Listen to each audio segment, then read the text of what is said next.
In this video tutorial, I will demonstrate how to enter web attendance in Web Advisor at Craven Community College. First, you need to pull your census report from your Moodle course so you can determine the first date that students entered your class for attendance purposes using the syllabus quiz. To get started, I will go to the Craven Community College homepage at cravencc.edu. Up at the top, there's a Web Advisor link. I will need to log in. And once logged in, over to the right we see some squares.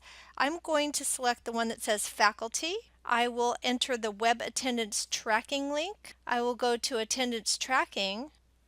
I need to add the start date of the class here, so it will pull from the very beginning of the class. So my class started on May 20th, 2019.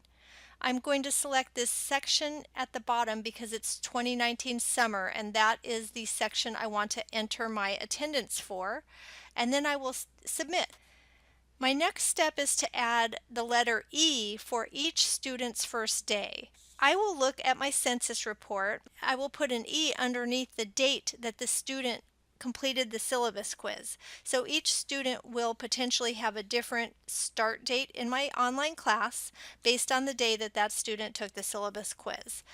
Once you have entered the E's for the first day of each student's class attendance, you need to check the box that says, I hereby certify that I'm submitting this attendance information via electronic transmission in lieu of a signature. The last checkbox underneath is what you will select at the very end of the class after the final class is over, and you will submit your last day of class, and that will be your final submission. So do not check this box until the end of class. For now, we will submit with this checkbox and all of our E's entered on this screen.